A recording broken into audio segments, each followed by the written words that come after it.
Okay, so let's get started here. Let's start with the Pledge of Allegiance.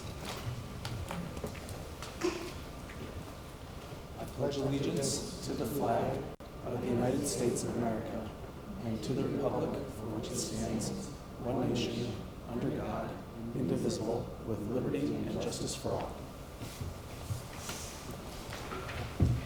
Great, can we have the roll call, please? Councilmember Paul. Here. Councilmember Sinks. Councilmember Willie. Here. Vice Mayor Chow. Here. Mayor Scharf. Here. So, Madam Clerk, do we have any postponements? No postponements, Mr. Mayor. Okay, and we're on to oral communication. Well, actually, first let me give a closed session report. June 21st, 2019, closed session. Conference with labor negotiator, Government Code Section 54957.6. City designated representatives, Director of Administrative Services, Christina Alfaro, City Manager Deborah Fung, Richard Bolanos with Liebert, Cassidy Whitmore, Employee Organizations, Operating Engineers Local Number 3, Unique and Cupertino Employees Association, Unrepresented Management and Confidential Employees Compensation Program. No reportable action was taken. Number 2, conference with real property negotiators pursuant to Government Code Section 54956.8, properties assessors parcel number 375210001 and 375220001, Lawrence Expressway at Midi Avenue, agency negotiators Chad Mosley and Deborah Miller, negotiating parties county roads and airports under negotiation, price and terms of payment. Council further considered a proposed purchase and sale agreement from the county for the county's sale of the Lawrence Midi property to the city. Council provided direction to its negotiators regarding potential price and terms. No reportable action was taken. Number 3, conference with legal counsel, existing litigation pursuant to Government Code Section 54956.9D1. Conference with legal counsel regarding existing litigation, Huang family versus City of Cupertino, Santa Clara County Superior Court case 19 CV 347316.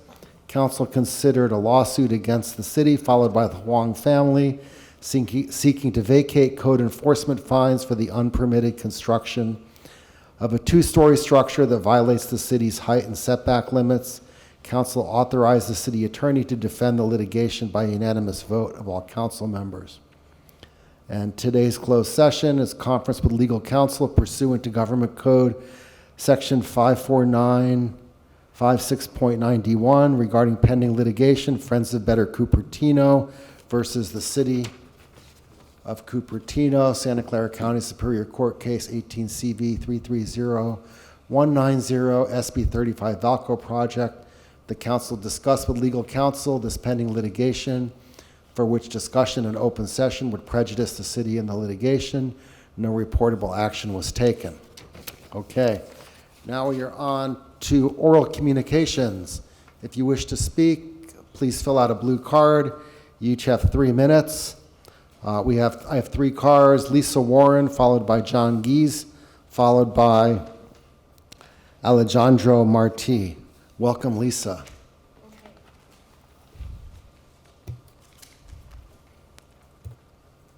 So I had sent an email over the long weekend, and I actually did get a reply from the city manager. Thank you. So I'm hoping everyone has received it and been in town long enough to read it. If not, I will give it to Kirsten. And that's and just for the record, it's about the situation with trees at the Valco site that seem to be being ignored and starved of water. I base that guess on the fact that all the grass underneath them is no longer alive or close to dead. So I've been asking for close to 5 years what has to happen to make this property owner maintain trees properly, because they are notorious for not doing so. It happened elsewhere in the city, and it caused a number of the same trees to be removed. whether that was legit or not. So I just want people to, I want it to be known and stated, and now that there has been an approved plan for this site, regardless of whether it's really a valid approval, they immediately needed to start taking care of the trees if they hadn't been before. So that's not happening, is how it appears. So that's what that was about. I also just want to note that I saw in public record there is a spreadsheet ledger document that I'll show up here. I don't know how many people have seen it, but I just have questions about what it really is. I mean, apparently it's keeping track of costs for the Valco specific plan that is now something else. And I'd like to know that April of 2018, there was $2.5 million in this account, and I want to know why and what the balance of that will be for. If communications start again with Sand Hill, I mean, what is this money there for? And has there been really no action for over a year? And this doesn't show who made the deposits, you know, $1.2 million plus and the $1.6 million plus deposits.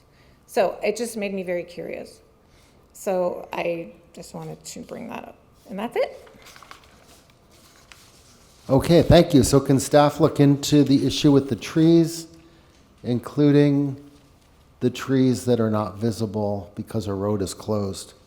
And then, also the issue with that fund balance, if you can answer Lisa's question on that. Okay, next we have John Gies, followed by Alejandro Marti. Welcome, John.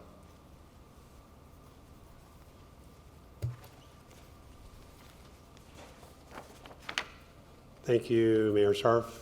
Hello, council members and city folks. Nice to see you. I wanted to speak tonight or this evening regarding R. Ray Wang's recent comments when he called other folks neoliberal fascists and then implied to threaten the career of another social media participant. I personally feel that Mr. Wang crossed the line of civil behavior and also violated free speech. That line is to treat others with respect, fairness, and common decency, even during a heated discussion. Mr. Wang's purported apology in the San Jose Mercury occurred 10 days after his initial comments. That's a long time. A delay of 10 days does not express genuine regret to me.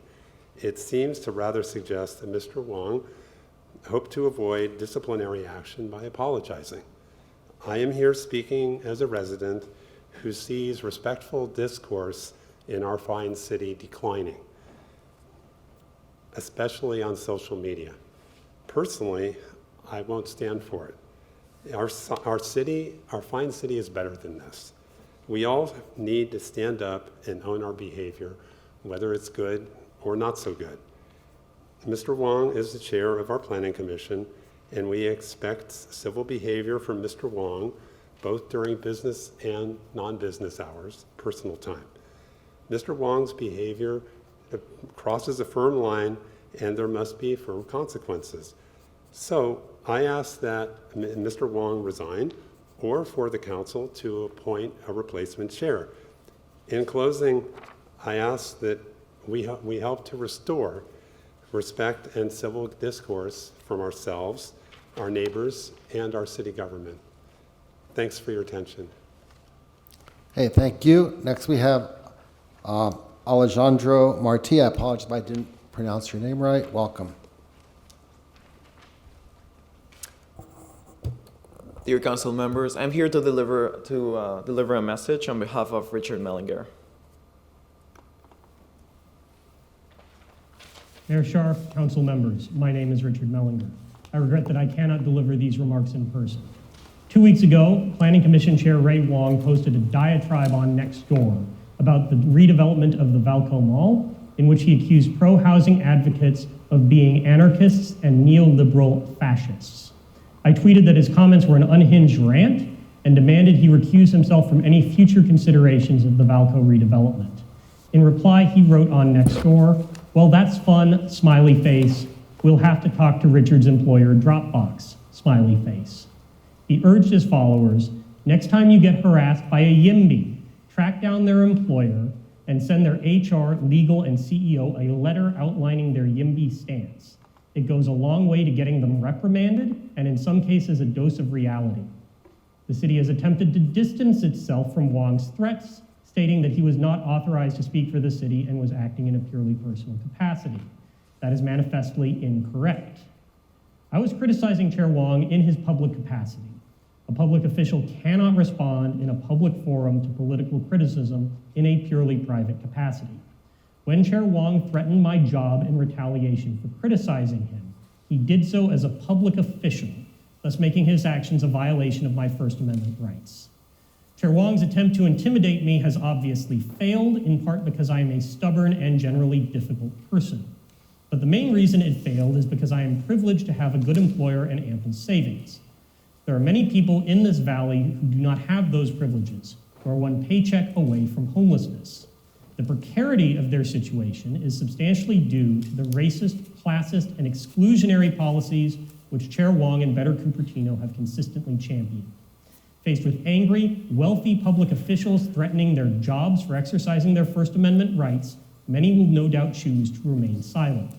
This is a textbook example of a chilling effect on freedom of expression. It is undemocratic and unconstitutional, and it risks setting a terrible precedent that would chill free expression throughout the region.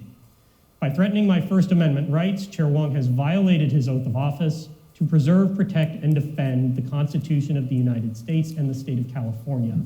He has in fact undermined both. You council members swore that same oath. As Chair Wong has failed to do the honorable thing and resign, your oaths now bind you to remove him from office before he does any further harm. Council must also move to reestablish a code of ethics for council members and commissioners. This new code must make very clear that public officials are subject to criticism and that under no circumstances are they to attempt to suppress criticism or threaten their critics. Thank you for your consideration.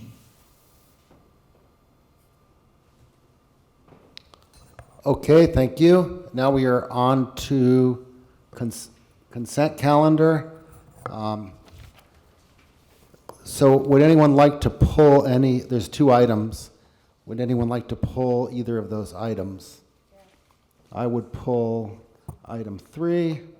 Does anybody want to pull item 2? Yes. So, okay, so both items will be pulled. So we're on to item 2, the settlement agreement between the City of Cupertino and its former city attorney, Randall Hum.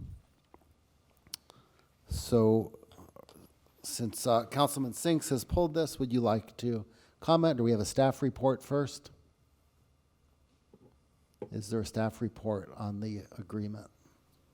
There is a staff report. Okay, go ahead. I'll provide a brief overview on the staff report.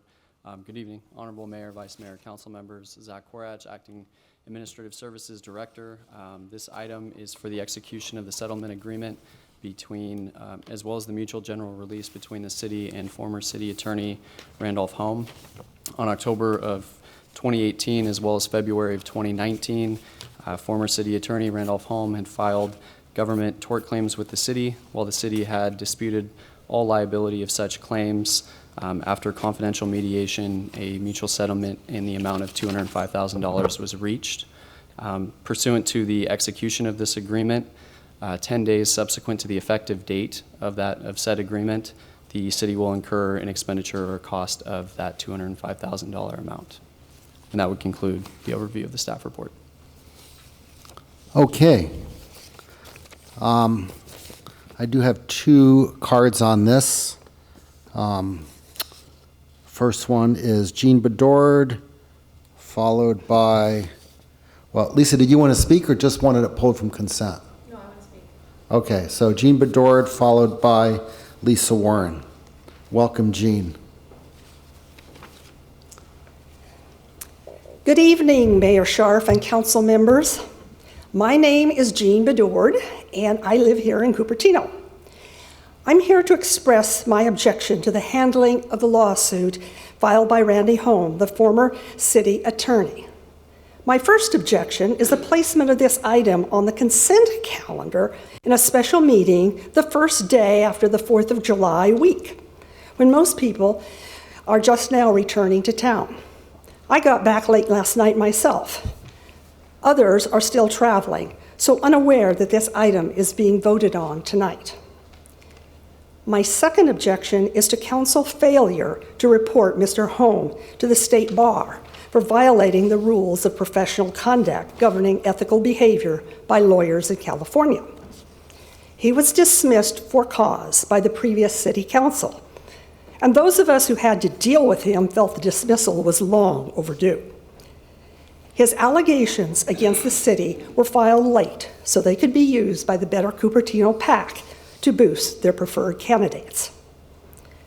This council promised an investigation and transparency into his allegations. Instead, Mr. Holm is being rewarded by getting a severance bonus. This will immediately cost taxpayers $205,000. I am here to request full disclosure of all the legal costs involved in the case in both 2018 and 2019. That includes the city legal fees and any other expenses involved in the case, as well as the $205,000 that you will be voting on tonight.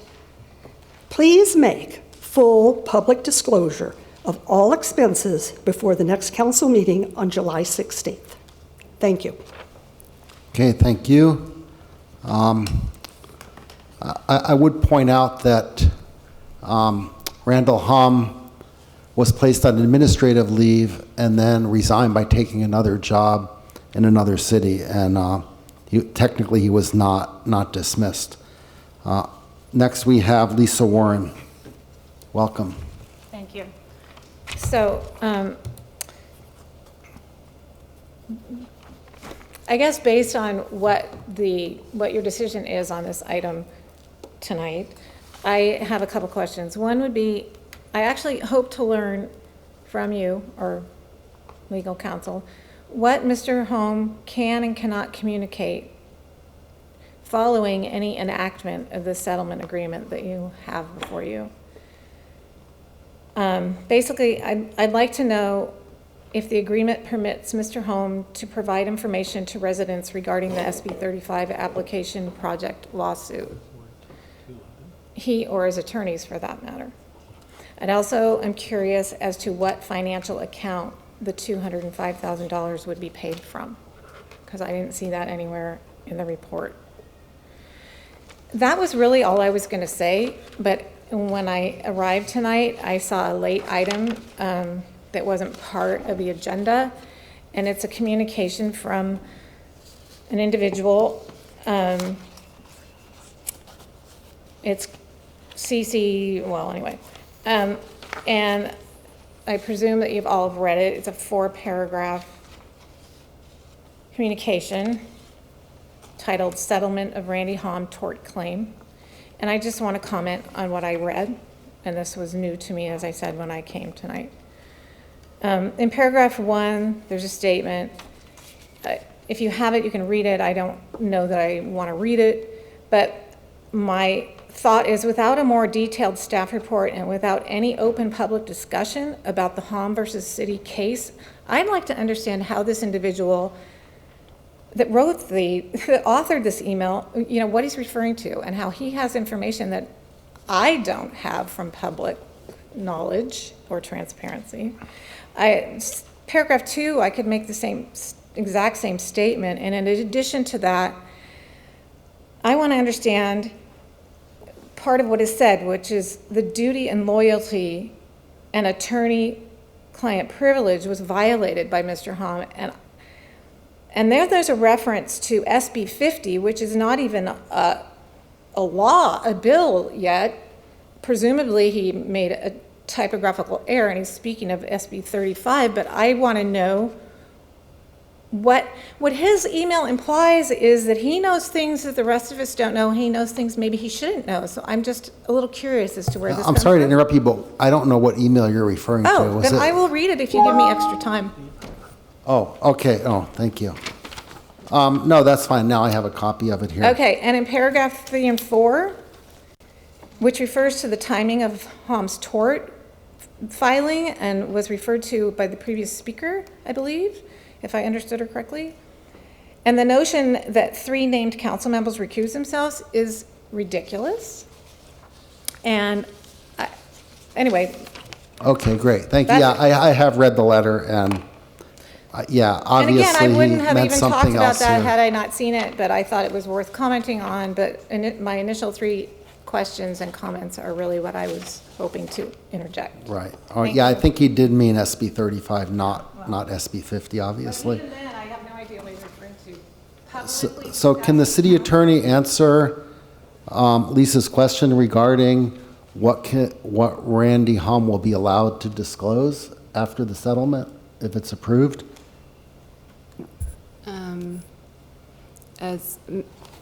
So Mr. Hom has professional obligations that are continuing as an attorney to maintain client confidences and confidential information. There is not a clause in the agreement prohibiting him from expressing anything that's outside of those professional obligations. Great. Okay, so we bring it back to council. Councilman Sink, since you pulled this, would you like to go first? I'd be happy to. Okay, folks, we should not pay this settlement. I don't think we're at serious litigation risk. I'll make several arguments, transparency argument. So our former city attorney got to tell his side of the story. And in doing so, in my opinion, he abrogated his obligation as our former city attorney. He disclosed confidential information that he should not have. I'm not going to follow that precedent, and none of us up here can. We can't talk about information that was gleaned solely through any closed session that we've had. That's our obligation, and that's the way state law goes. Certainly, I don't think this would go to trial.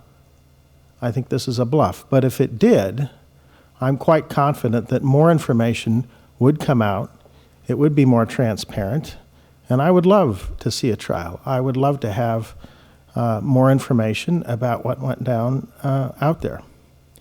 In the last year of Mr. Ham's work here at the city of Cupertino, there were serious morale issues. Our department heads were complaining that the city attorney was holding up the business of the city. There were long delays in reviewing contracts. Our city attorney, once he got around to these things, were asking for unreasonable terms that our vendors threw up their hands and said, "Are you kidding me?" They found unprecedented from public agencies, as well as in the commercial environment. So 2 members of the city council, including I, declined to support his last raise and contract revision. And this was in the fall of 2017, well before there was any SB 35 project. Mr. Ham's background, as he came to the city of Cupertino, was in defending police misconduct cases. He lacked the substantial experience we needed and we continue to need in land use matters. He inhibited communication between the planning department and the city's land use attorneys. In conclusion, I think this settlement is inappropriate. I think it's a waste of public funds. I will be voting no. Great. John, do you have anything to say? I'll wait at this time. Okay. Councilman Paul. I'll be voting in support of the settlement and the staff recommendation. I thought that Randy was a good attorney. He worked for the good of the city. I respected his integrity, and I think that it was unfortunate that we separated ways, but I wish him the best of luck. Thank you. Great. Vice Mayor Chow. I wasn't on the council at the time, and it's it all happened very mysteriously. All of a sudden, someone discovered 4 emails were sent right before closed session that was called last minute, and somehow those 4 people seems to know what's going on, and they will send the email. So I think whoever should recuse themselves should be the ones who actually was involved with the firing. But I'm curious though, what was his salary? I think he was paid, put on leave since the beginning of May. And we have been paying him for, he was removed immediately right after a closed session and not even be allowed to handle common cases. And so we have been paying him since May until he resigned in September. How much money we are spending per month on his salary? I don't have the figure off the top of my head, but I can certainly. Plus provide that. benefits. Mhm. Okay. That I think would be maybe 200,000 already, I don't know. So, and that was a decision made by the council at the time for whatever reason. That was part of his contract. That was the contract that I and another council member rejected in the fall of 2017, for the record. Okay. Yeah, so it was all a very sudden decision for me. I would like to see everything put in the open. I'm curious I don't know what's the thing that confidential thing he disclosed. What confidential information he disclosed? I would like to know the background. I would like this all be in the open. However, that does mean more legal cost for the city, and it's not going to be cheap. And as I understand, this 200,000, is it covered by insurance? How much is our coverage? There's a portion of it that will likely be covered by insurance. We're still working that out now. Right. Our There's insurance deductible is $250,000, but we incurred significant legal costs in addition to the cost of the settlement. Okay. So That's we correct. already incurred significant legal costs. As I understand, we hired the very best attorney to represent the city, which is expensive. Right. And I don't think going forward, we can disclose the amount. it will be expensive too, right? So that's decision before us. Continuing, opening everything up, paying more of the attorney fees, or settle now and we have a fixed amount. I think quite a bit of amount of which will be covered by our insurance. And No. right, not quite. No, we have a $250,000 deductible. So the city will be on the hook for $250,000, whether we settle or go to trial. If we go to trial and we lost, we would also probably face increased insurance rates. That's true, yeah. So if you're just going by money, then it's probably better to settle. Okay, so yeah, I will be voting in favor of this agreement. I can't disclose what transpired in the closed session. I worked with Randy during, since my election in 2016. I never had any problem with him. I can't disclose any more, but I will be voting in favor of the settlement. And I think it's really time to put this behind us because we have so much to do. You can see our meetings already going till 2 a.m. or 3 a.m. Perhaps if we went to court, we'd win. Perhaps we would lose. But it's just a big time sink, and it's a big money sink. And I would rather just settle this and move on to other issues in the city. So I will be voting in favor of it. John, did you want to comment now? Sure. and I think it's good to hear the other council, because I think that puts things in perspective. Here we are, the newest council members that were not here at the time when whatever supposedly happened, and so now we're supposed to try and determine how to do it, and do it in a positive way. We hear that there were 2 councilmen that saw Randy unfavorably, and we hear that 3 councilmen saw him favorably. I think that has to be pretty important. It's strange in hearing what supposedly transpired, putting somebody on indefinite administrative leave. I mean, we all work for a living, and if we do something that's wrong, steal material from our employer, don't go to work when we're supposed to go to work, we don't get put on administrative leave. We're removed. And yet, this was an administrative leave. How do we now make sense of that and somehow say this individual deserves to be treated in a certain way when it wasn't done at the time? If he had done something at that time that was incorrect, the council had a responsibility to terminate him, and they didn't. Did he then not do something? Is it a gray area? I think we truly need to be respectful of everyone, just like we would want to be respectful or be respected by others.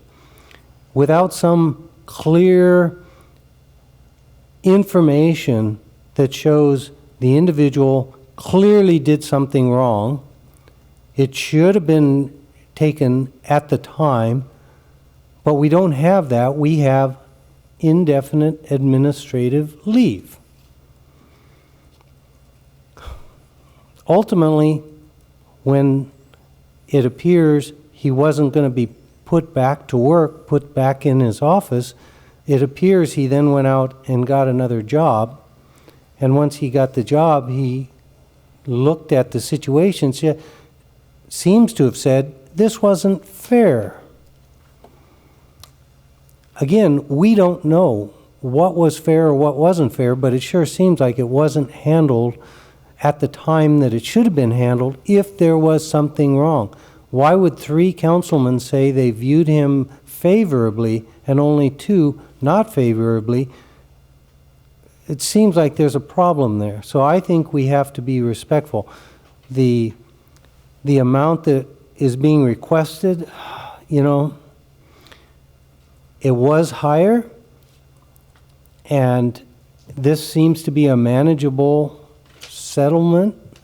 I think it's best to put this thing behind us and not drag it through more time. Again, without there being something that was clearly to the degree that would require termination, administrative leave just really, to me, doesn't seem like a very respectful thing. Even if the person did do something that warranted termination, then terminate him, give him the justification for what he did wrong, and let him move on with his life, not indefinite administrative leave. And so for him to come back after he'd waited a long enough time to see if maybe he was going to be back at work here, and when that wasn't the case, he went out and got another job, and then did what probably a lot of people would do, look back and say, he wasn't treated fairly, respectively. And to him, like probably to most of us, there's value in who we are. And so now looking back in it, trying to make sense of this, what is the amount that should be talked about and stuff, I would say, I think it's time to put this behind us and move on. And I will, number one, always try to be conservative and give people the benefit of the doubt. Number two, try and put things behind us. Number three, try to be fiscally responsible. And so for those reasons, I think the appropriate thing is to go ahead, put this behind us, and not drag it through more court for this amount of money. So, Okay, thank you. And I would point out that the amount was determined by mediation. It was not us out there determining it, and both sides ended up agreeing with the mediator in the end. And of course, not everyone's happy with the amount. We wish we didn't have to pay this, and probably Mr. Hom wish he got more, but this is what the mediator came up with, and I think four of us are okay with it. So Councilman, can I- Vice Mayor Chow, sure. Follow up on John Whaley's comment. So yeah, two of the council members were not happy with his performance since 2017. But why then all of a sudden, in the middle of May, when the city was in the most critical time, handling the biggest project in the history of the city, he was terminated immediately, even if his performance is questionable, even if he's, usually if you have an underperforming employee, you have a performance plan, you work with them, you would put them on less important project, but still, since you are still paying them, why not have them work on other home renovation, other project? Even if there is a disagreement with one project, there is no need to put him completely aside, keep paying him for several months. So yeah, I would really like to see, poke everything open to see what happened. I would really like to do that. I want to know why all of a sudden in the middle of the busiest time of the city, we removed him from his job and still keep paying him. But that would be very costly for the city. Wouldn't I want to know? I would like to know. But I think it really, at this point, the amount of settlement is better than it had been. And we should move on from this case. Okay, so anyone else want to speak anymore, or we have a motion? I'll simply point out for the benefit of sure. the public and anybody who reads the contract with Mr. Hom that we would have incurred a great financial penalty in terminating him immediately. So putting him on leave was the fiscally responsible thing to do at the time for those of us who elected to do so. So if you read the contract, it becomes apparent why we couldn't simply terminate him, and it was for financial reasons. Thank you. However, I think that kind of contract is kind of standard in public agency, like in school board. If we had to terminate a superintendent, there is usually a parachute clause that we would have to pay the superintendent like 9 or 12 months salary, even for whatever reason we are not satisfied with their performance. That's standard clause in a public employee, because they are at will also, they are not a unionized employee. That's standard. Okay. I'd like to move that the city council approve and authorize the city manager to execute a settlement agreement and mutual general release between the city of Cupertino and Randolph Hom in an amount not to exceed $205,000. I'll second that. Okay, vote with your lights, please. Where's my lights? The motion carries with Sinks voting no. Okay, now we are on to item 2, which has also been pulled from consent. This is the Community Hall License Agreement with Santa Clara County Library District. Can we have a staff report? Good evening, Mayor, members of council. Chad Mosley, City Engineer. We have a staff report for this license agreement, and basically we lay out the term of the agreement, the rates, and the scheduled uses of it. The term is for a year. The rates are our standard nonprofit rates, and the scheduled use is 120 times per year with a maximum of 15 per month. If there's any questions I can answer, I'd be happy to. I have a question for our staff. Is it possible to add the Friends of the Library as an item, perhaps not as part of the contract, but tied to the duration of the contract, to say that the city would waive their quarterly book sale fees for usage of Community Hall for those weekends? Yes, we can do that. We can do that? Okay. All right, thank you. Okay, well, let me do the public comment first. Okay. Okay, go ahead. What's your... Clarifying question. What was our earlier agreement? How is this one different from before? Can you... So previously, when the library wanted to rent the facility, they went straight to Parks and Rec and filled out a permit and requested the date and time. In October of 2018, the permitting system went online, and at that point in time, the process changed somewhat. Previously, in the agreement, there was a waiver built in. With the online permitting process, the waiver was kind of isolated and set aside, and with that, legal counsel was, county legal counsel was not willing or comfortable signing that agreement. Additionally, I should say, legal counsel from the county was not comfortable with staff signing that waiver, so they wanted it to go to the JPA. And because the JPA meets quarterly, this becomes kind of a cumbersome act for them. So we decided to set up this license agreement, which gives them, a year, and then from there it's ongoing month to month. This just makes it a more streamlined process for the library to use this. I guess my question is, before, when they reserve, they don't pay any rental fee, right? But with this new agreement, they will need to pay a nonprofit fee. This is different from before, and there was a reason we are going to this model. That is correct. I mean, before, my understanding was there was no fee being paid. With this, they're paying a standard nonprofit fee. And I will point out that before, the library was paying rent for the library building itself, which is no longer occurring. How much is that? The rent previous was $120,000 per year. Those payments ended in June of 2018. I guess I should hold this question for later. Yeah. Let's just have the public comment first. Robert McGibbon, followed by Kathy Stakey. Welcome, Robert.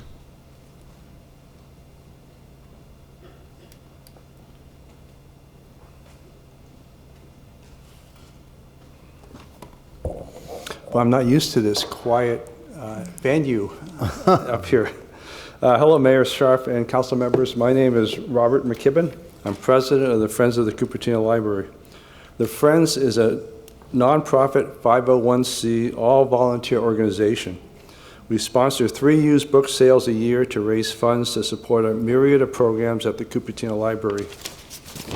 Some of the programs we support is adult programs, adult book clubs, children programs, kids summer reading program, Chinese book club, teen programs, children's book club, countywide bookmobile, Silicon Valley Reads program, Cupertino Poet Laureate, and this is just a few of what we support on a yearly basis.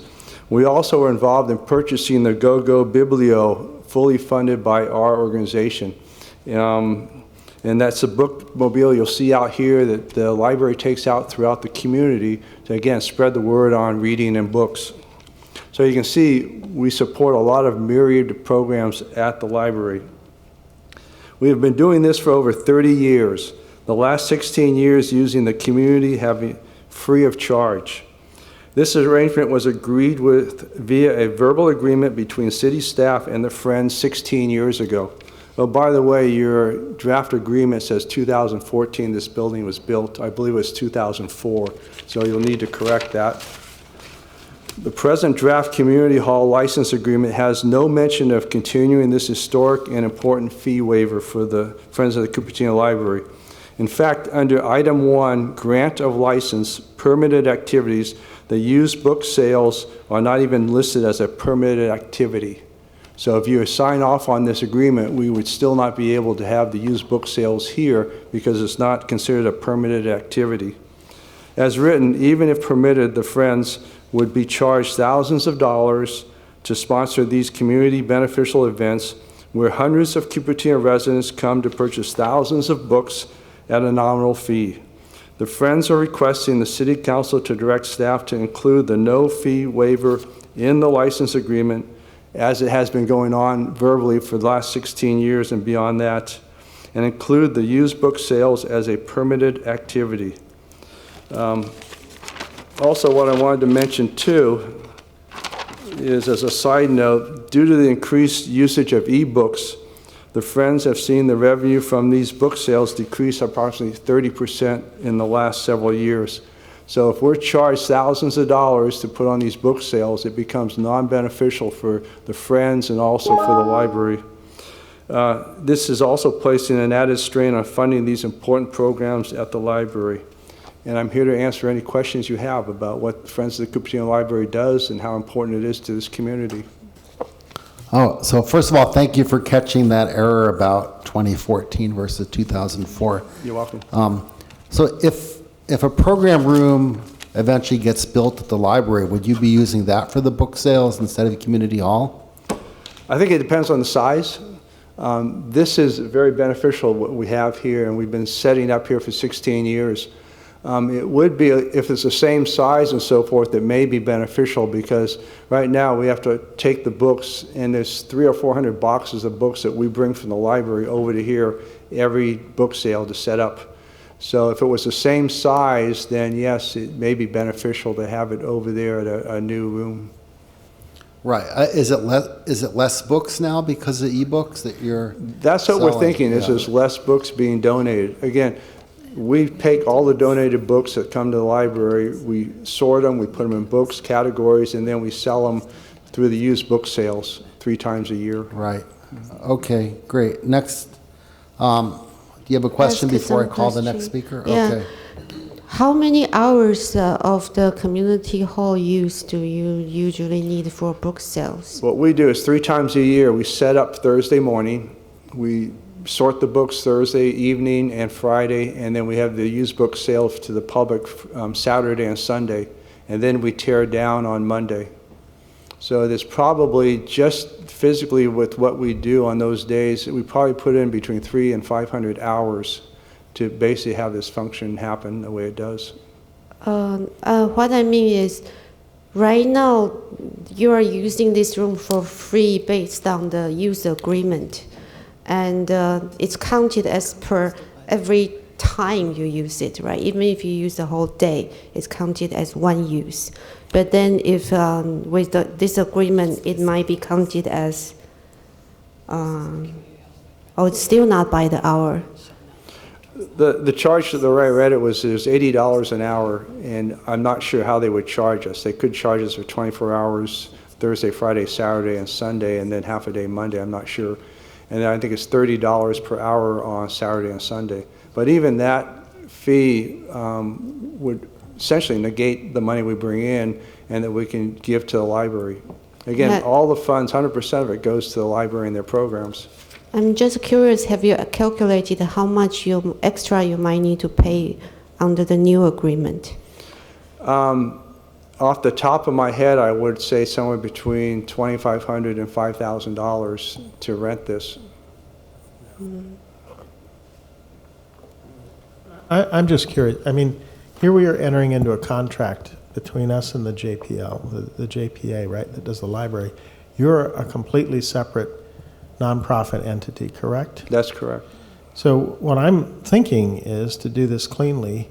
There is provision in here that says that your book sale event, right, isn't part of the library's 120 hours, as it shouldn't be. They're the entity that is programming the space otherwise. But I think what we need to do is consider a fee request for the book events that you would do here as a separate entity, but you're not specifically a party to this agreement, in my understanding of the. Well, if you what read we're the draft approving tonight. contract, we're mentioned twice in it, the Friends of the Cupertino Library. And then also, Yes. we're not, if you look at the permitted activities, we're not included as part of the permitted activities. And my understanding is Yeah. the use that we have of this facility is above and beyond the 120-day uses. Right, so we've negotiated this with another agency, which isn't you, it's another government entity. And my understanding of how we would deal with a nonprofit would be, as we have in the past for certain nonprofits, we've offered fee waivers. So it's a fairly standard request that we've honored a number of times, but I'll let city staff comment on how they think this is My best concern with handled. that, Mr. Sinks, is we had a verbal agreement 16 years ago that the Friends of the Cupertino Library could use this. And I'm not suggesting and we the would reason for change our that- practice. The reason for that was because the funds were taken from the library to build the library to build this building. And as part of that agreement and so forth, we had a verbal agreement that the Friends could use this 3 times a year. I'm not proposing we change that. I'm simply saying that we may need a separate understanding with you by whatever means staff or our city attorney deem appropriate. Well, That's all. Yeah, I do have proposed motion language to capture those sentiments, so. Yeah, I think I was leaning towards what Rod was saying is actually separate agreement between the city and Friends of Library, and separate fee waiver that the city provides to Friends of the Library, regardless what agreement is with the library, so that we are honoring the verbal agreement with Friends of the Library many years ago, because the city does provide fee waiver for like Fall Festival and many other organizations who provide festivals that serve our residents. So we do have that. And if we put it in a motion, it will be memorialized, just to, point that out. And Okay. I'd like to provide some more clarification before a motion, just. All right, can I call the second speaker now, Thank you. please? Kathy Stakey, welcome. Thank you, Mayor Sharp and council members. I am Kathy Stakey. I've been a Cupertino resident over 40 years, and I have also been a member of the Friends of the Library all of those years. I won't repeat what Mr. McKibben has discussed with you, but I want to mention how this all came about. And I personally attended all of the steering committee meetings when the new library was being designed approximately 16 years ago. The city wanted to build this building and diverted a portion of our library funds to construct this community hall. And at those meetings, we were told that our community room was going to be removed from the design so that those funds were available to build this community hall. And we were also told that we would be allowed to use this community hall without charge for our book sales. I asked for a copy of the meeting minutes, and I was told, you don't need a copy of the meeting minutes. You can use the community hall. And of course, now, today, I realize that did not work. So I am here today asking you to honor that agreement that was given to us when the funds were taken from the design of the library structure to build this community hall. So that's what I respectfully request for you to do. We're all working very, very hard toward supporting the library. Our volunteers put in 300 to 400 hours a month just preparing for this book sale, which occurs quarterly or 3 times a year. So I'm here to answer any questions. I can tell you who the people were at that council meeting at the time, and the promise was really made to us by the Director of Public Works, supported by the council. Okay, thank you. Thank you. So, Councilman Paul, you said you had language I'd like to bring a in the motion. motion that would fix this? Yes, I'd like to bring a motion. I move that council authorize the city manager to execute a temporary use agreement and license with Santa Clara County Library Joint Powers Authority for library use of Community Hall at 10350 Torrey Avenue, and that council authorize a permanent ongoing waiver for the Friends of the Cupertino Library's 3 weekend book sales per year in Community Hall. And that's my motion. Madam City Attorney, did you want to comment on this?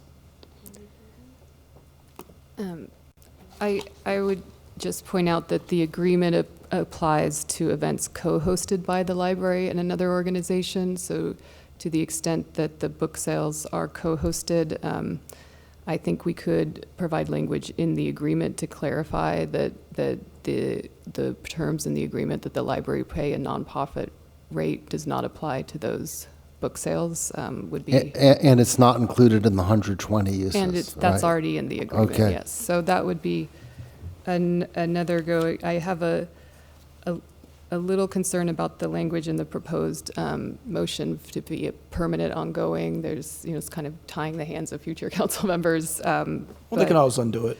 But I think that you could grant that waiver either through an amendment to this agreement or through just a separate understanding. I would just prefer a separate fix, independent, because this temporary use agreement, I was reading over the term, it's only good for a year or with 30 days notice of unilateral request to terminate, and it goes on a month-per-month basis. And so, given the history of it and the amount of utility and frankly, great reception in the community with regard to the book sale, my family's been attending them continuously for the last couple of years now, and I think it's just such a great benefit to the community. And given the fact that it was contemplated from the very beginning of this space being built, I think it's appropriate that we authorize that waiver going forward. I mean, I thought about containing language in there to the effect that for as long as it's needed for the book sale space, but I just felt that sounded a little bit too ambiguous and frankly not necessary, because if the program room expansion space becomes sufficient to house the book sale, then we would just move the book sales over to that space there, and any future council could just go back and state that the community hall is no longer on a permanent waiver status. So what I don't know as a legal matter is whether these book sales are co-hosted with the library district. I don't know if there's some nonprofit reason or other reason why it really needs to be exclusively a Friends of the Library event, and wonder if there's anybody in the chamber that could comment on that, because I'd hate to do something that I don't know, jeopardizes nonprofit status. I have no idea, right, what the issues might be. I'm just wondering if it's cleaner to execute a separate agreement and put that on consent for a future meeting, specifically with the Friends of the library with regard to their use here. Well, I feel like that's my only question. A motion should be sufficient to capture our decision, but in terms of the library's role in the book sales, I believe that the Friends of the Library of the Cupertino Library are in exclusive organizational control of these book sales, and while the Joint Powers Authority staff has been very gracious in making those reservations under their hours, I don't want to speak for the Cupertino Library or the administrative staff, and the librarian is here, but my understanding is that their preference would in fact be to have that kind of a separate arrangement with the Friends of Cupertino Library directly. And our librarian is nodding her head, but... Claire, would you like to speak, Claire, please? Yeah, if you care to come up and, speak to that, we'd be very happy to hear from you. Yes. Thank you, Council. Yes, I agree with the line of thinking that a separate agreement is more prudent. I think going forward, as was mentioned, this agreement that's going to be executed with the city does have kind of a timestamp on it, and that it's only supposed to be for a year and then ongoing month to month. I think and I would turn to the Friends on this, I would assume that in their best interest, it would be a separate agreement that would kind of memorialize this understanding going forward, so that we wouldn't have, should the agreement with the city end, which it very well may when the program room expansion happens, that there wouldn't be any misunderstanding going forward as to the Friends' ability for continued free use. So, but then once we have the new library expansion built, and if friends of that library wants to use that new expansion, they will need an agreement probably with the library, joint powers to a free fee waiver with them, right? The library district has a community room policy that is used by the other libraries in our district, which do have community rooms in their library buildings. And so the Friends use would fall under that, and I don't see any issue with their use going forward, should at that time they choose to use that room for their sales. But would they still need to pay a nonprofit fee at that time? If they did, it would be very minimal. Very minimal. Because right now it's $35 an hour. I think usually nonprofit fee is about $35 an hour. To them, that's a lot. It's a different policy with different fees. Okay. So the program room, if and when it's built, would probably not be as big as this room. Is that true? Councilmember Paul, I'll turn to you for the square footage. I don't know if this is 2,200 square feet, but the size of the program room is 2,200 square feet. It is 2 stories, and so totally it's 4,400. But I think the capacity is not quite as much as Community Hall in the new program room. And I think they do use the outside for the book sales and as the well. lobby as well, yes. And the lobby, right.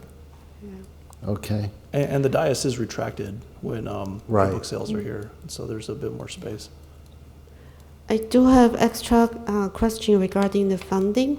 So right now, we need this new contract because the library used to pay the CT rental fee for the use of the building of the library, $120,000 a year. I think city wants to charge rental fee for the community hall.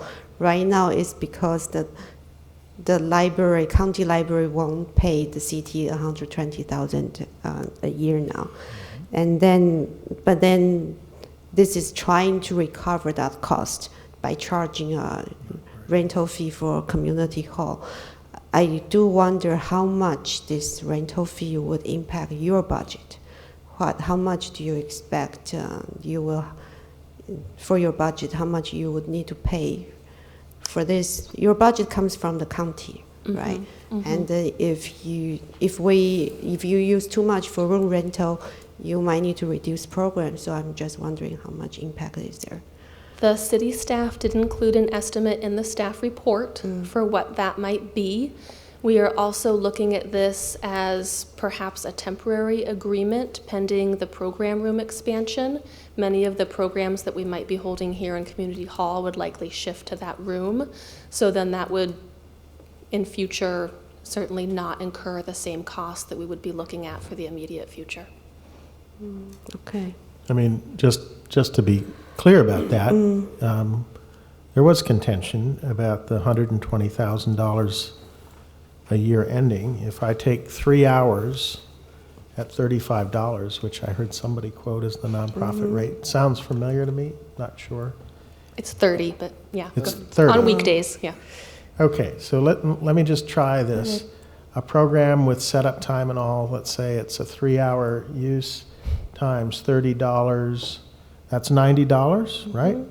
And if I multiply that by 120 uses per year, that amounts to $10,800 as opposed to the $120,000. So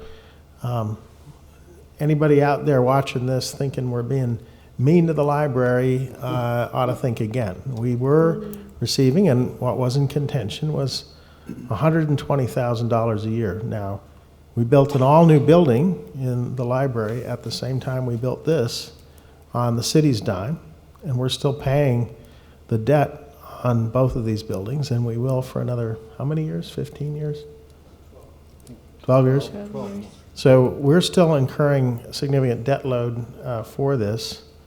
What we were getting from the county, up until mid last year was 120,000 a year. Now we're going to be getting, if it's 3 hours, 10,800. I'm supportive of this because we know the library is a valuable asset. I also appreciate, and one of the things I was eager to see here, is that you do have some skin in the game. So you're not going to, if it's just all free, it's just too easy to ask for whatever. Even a little bit of money can help ensure efficient use of this space. This room gets used for a lot of different functions. The setup time and effort by our city staff is actually very substantial. So I'm recognizing that we're getting much less revenue for this. I think it is good that everybody pay a little bit who use our space, which include the nonprofit groups. So I'll be supporting this. But just to be clear, the building lease and this Yes. agreement are two separate things. No, I understand. Yeah. This is So not just rent.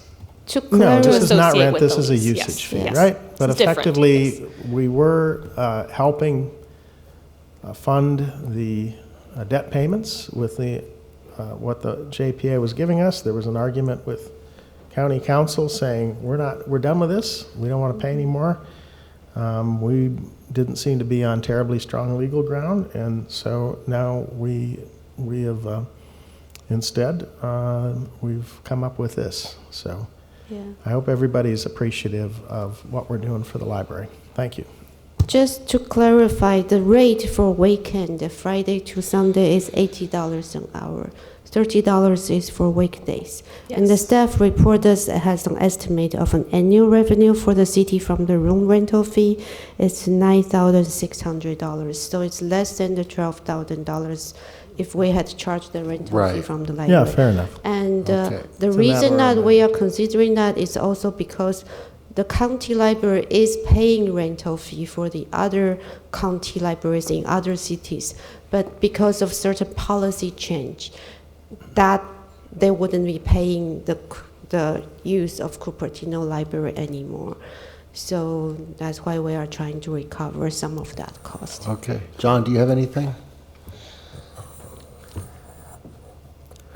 So the criteria that I use is the book sale, is it a benefit of the community? And I really see that it is. I mean, anything that we can do to stimulate the desire to read, children, young adults, and the elderly, anything we can do to stimulate that, I think is a great thing. What is the alternative if the book sale wasn't able to make enough money to pay for this? I don't see that there really is any, because they couldn't get any cheaper rate any place else. And once something kind of disappears, trying to revive it, once the library expansion room gets done, probably I would think that it would never be what it used to be.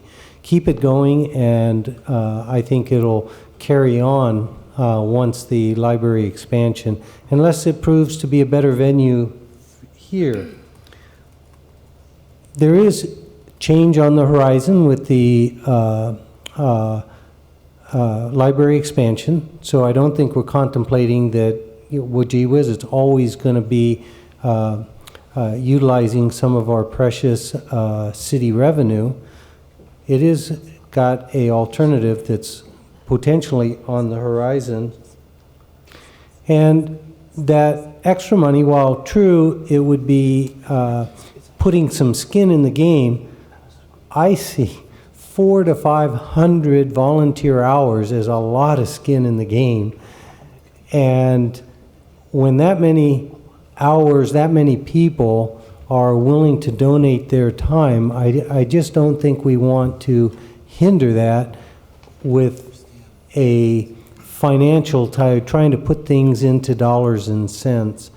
I do like what Councilman Paul said in his motion there, and I think that's a good way to characterize it, as opposed to trying to somehow link it to the reduction in the rent that we're not getting for the library building. It just doesn't belong. The two things are just miles and miles apart, and so I just don't think we should be combining them. Our Parks and Rec does many things that they sponsor that are community benefits to our residents in the community. And if we really are looking at everything from a dollars and cents, I think all those things would want, or many of them would disappear, and I don't think we want that. So I think we need to be real supportive of something that 400 to 500 volunteer hours. It's good for the community. It's got a potential other location, and if that location's not as good, we can revisit it at that time.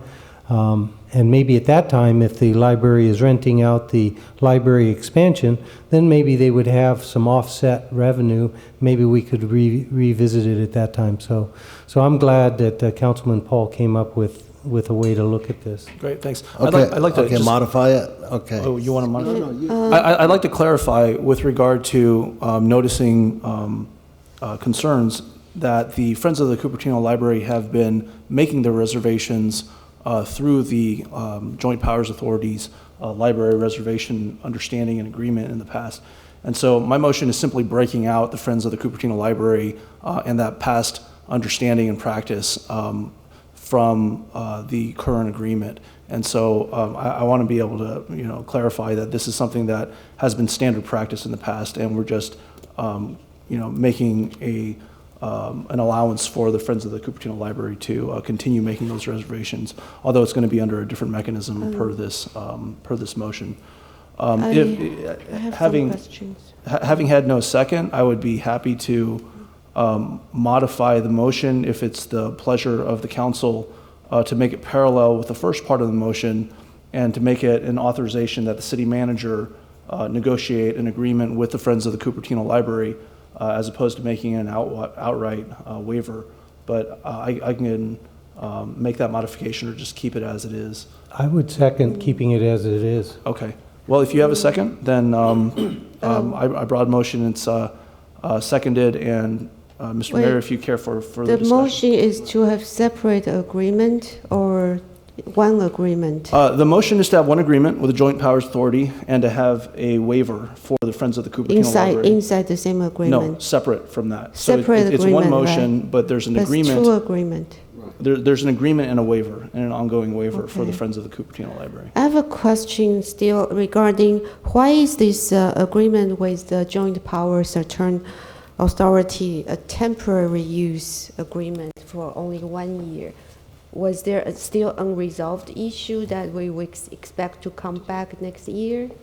I think it's because of all the discussions and planning that are going on about potentially rebuilding City Hall and the library expansion, that this gave us an opportunity to keep those discussions open without committing us to something where the use and even the building of community hall might be up for discussion. But so the agreement is for 1 year, but after that it just automatically continues month to month. Automatically, so there is not really an ending date. That's right.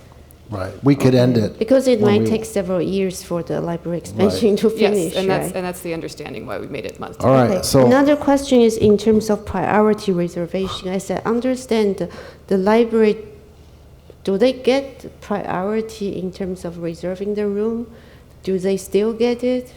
They come and can request reservations, and if the date is open, we will reserve it for them. So there is no priority no, for but them. they reserve a long time in advance. But it's often, a year in advance. Okay. Right. And another is, I think besides Friends of Library, we did get email from Diwali Festival.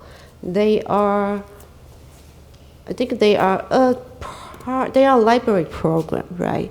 So they will now be paying the standard fee. That particular communication was from Cupertino Library Foundation, which is a separate organization from Friends of the Cupertino Library. And so you would have to speak with them as to what their interests were. So they may come and request a fee waiver. Right, they also. could, but that's separate. has nothing to do with and this. then the agreement is 120 uses. So each use could be a whole day, could be 3 hours, could be any number of hours that we are permitting them, but then they do need to pay by the hour. By the hour, right. Is that the understanding? That's correct. Okay. So it's a small incentive to be efficient. Right. Okay, so I guess we can call for a vote now. Great. All in favor? Vote with your lights. If you're not, don't vote. The motion carries unanimously. Wonderful. Okay, so there was one more oral communications card that didn't get given to me earlier, so Charlene Lee, would you like to speak, please? Hi, my name is Charlene Lee. I live in Cupertino for 20 years, since 1999. I was want to mention about police report 17284-0288C. The police law at badge number 22, I think it's badge number 2232. He printed evidence and lied in the report, and falsely arrest me on October 11, 2017. I want to, I hope I will send these 4 pages to the city council member to ask to put my case into agenda. I hope to investigate deputy law because on October 11, 2017 is my son's birthday. I wear white dress, but the police lie I wear black dress, and I just stand on the front curbside. It's a public property. I didn't trespass, I didn't shout at all, but in the report, he lied everything and said I shout, and he also mentioned about a school person, and they say I shout. I never shout. I just stand there about 10 minutes. The reason I just protest because I was assaulted in Taiwan Culture Center when I asked a question in Q&A section, but about 20 witnesses lie in the case, and I think the immunity, the printing evidence, so I just protest. I think the evidence, the witness shouldn't lie to the police, and the police should make a correct report. But on October 11, 2017, he lied I wear black dress. So he said I shout to the student, but no, I never shout. I keep quiet, very quiet. And when the police come, deputy law, he just put a handcuff on me. I said, can I leave? And he don't let me leave. And in the report, he said, Deputy Michael Lab, badge number 1933, also come to the scene, but he didn't come to the scene. The police lied everything in the report. And I think I have right to protest. If something wrong, he can tell me I can leave, but he didn't let me leave. So I hope to have city council member to investigate my false arrest and police printing evidence. They say that has a video or photo. This photo is not, at that moment, I think everything is a lie. I wear white dress, why he say I wear. Okay, please finish up. You're over 3 minutes. Okay, thank you. All right, thank you. So I can send this to Yes, your you can office. email that. Okay, so that is it, I believe. So we are adjourned. Thank you.